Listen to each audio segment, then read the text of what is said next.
স্বাদ করে এত সুন্দর পরিপাটি করে রান্নাটা করলাম, তারপরেও ছেলে যাও বা পাতে নিল, বর তো একদমই পাতে তুললো না। আগের দিন মাংস আনতে গেছিলাম বাজারে, তখন না এই বোয়াল মাছটা দেখে আমার এত লোভ লেগেছিল, আমি না নিয়ে আর পারলাম না। আসলে বোয়াল মাছ আমার ছেলে বর কেউই খেতে চায় না। ছেলে যাও একটু খায়, কিন্তু বর তো একদমই খায় না। আর আমার তো বোয়াল মাছ ভীষণই ফেভারিট, মানে কি বলবো, ইলিশ মাছের থেকেও ফেভারিট আমার হচ্ছে বোয়াল মাছ। তো সেই জন্য ওর জন্য আবার ভাবলাম কি তাহলে খাবে না, কয়েকটা ট্যাংরা মাছ নিয়ে যাই। আর ট্যাংরা মাছ কটা কিন্তু ভীষণই জ্যান্ত ছিল। ট্যাংরা মাছের পরিমাণটা না অল্প ছিল, ভাবলাম আলাদা করে কি আর রান্না করব, বোয়াল মাছের সাথে একসাথেই রান্না করে ফেলি, তাহলে একদিকে গ্যাসও বাঁচবে আবার সময়ও বাঁচবে। কিন্তু কে জানে যে একসাথে রান্না করব দেখে সেই মাছও উনি খাবে না। যাকে না খেয়েছে, একদিকে কিন্তু আমারই ভালো হয়েছে, কারণ ভাগে আমি বেশি পেয়েছি। মানে ভাগে বেশি বলতে কি, পুরোটাই আমার পেটেই গেছে। এমনিতেই তো আমি এইসব মাছ ভালো খাই, মানে আঁশ ছাড়া মাছ যেগুলো হয় সেগুলো, আর জ্যান্ত মাছ মানে ওই দেশি মাছ যাকে বলে ওগুলো। আর তার মধ্যে আজকে রান্নাটা এত দুর্দান্ত হয়েছে কি বলবো। আজকে রান্নাটা কিন্তু আমি একদমই অন্যভাবে করেছি।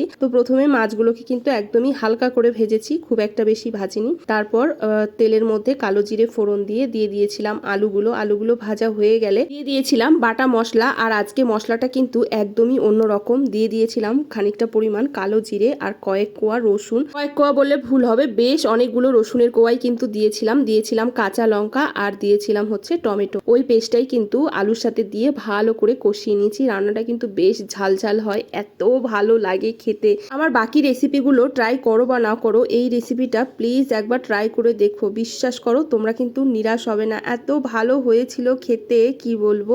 যাকে এরপরে কিন্তু আলুটা সেদ্ধ হয়ে গেলে, ঝোলটা টকবগিয়ে ফুটলে মাছগুলো দিয়েছিলাম। মাছগুলো দিয়েও খানিকক্ষণ নাড়াচাড়া করে একটু ফুটিয়ে বেশ শুকনো করে নিয়েছি। দেখো মাছের কিন্তু একদম ঝোল রেডি। এটা ঝোল বলবো না, একদম গামাখা শুকনো। এবার দেখে বলো তোমাদের কেমন লাগছে, লোভ লাগছে কি লাগছে না, অবশ্যই বাড়িতে বানিয়ে খেও। আমি তো ওই তরকারি দিয়েই সব ভাত খেয়েছি, কিন্তু এদিকে বাবা ছেলের জন্য আবার আলু ভেজেছি, আর আগের দিনের টক ডাল ছিল অনেকটা পরিমাণে, সেটাই গরম করে নিয়েছি। তো ওদেরকে দিলাম। ছেলের পাতে এক পিস মাছ তুলতে না তুলতেই একটুখানি মুখে দিয়েই আমার পাতে কিন্তু তুলে দিল। কিন্তু বরকে এক পিস ট্যাংরা মাছ দিতে গিয়ে বর তো এমন ভাবে না করছে যেন আমি ওকে কি না কি দিয়ে ফেলছি পাতে। যাকে ওরা তো খেলো না, আমি তো বেশ তৃপ্তি করেই খেলাম। আমার এত ভালো লেগেছে, গরম ভাতের সাথে গ্রেভিটা মেখে যখন ভাতটা মুখে দিলাম না, পুরো মুখটায় না একদম মনে যেন ব্লাস্ট করলো, জানো তো। রসুনের সাথে কালো জিরের তো একটা আলাদা কম্বিনেশন আছে, তার সঙ্গে মাছটা মিলেমিশে পুরো একদম লাজবাব হয়ে গেছে। আমার এভাবে মেখে খাওয়া দেখে ছেলে তো বললো, মা তোমার থেকে এক গাল দাও তো, খেয়ে নাকি ওর খুব ভালো লেগেছে, বলছে তোমারটা তো ভালো লাগছে। তারপর কিন্তু একটুখানি খেয়েছে। চলো আজ তাহলে আসি, ফিরে আসছি নতুন একটি ভিডিওর সাথে। ততক্ষণ তোমরা সবাই ভালো থেকো, সুস্থ থেকো।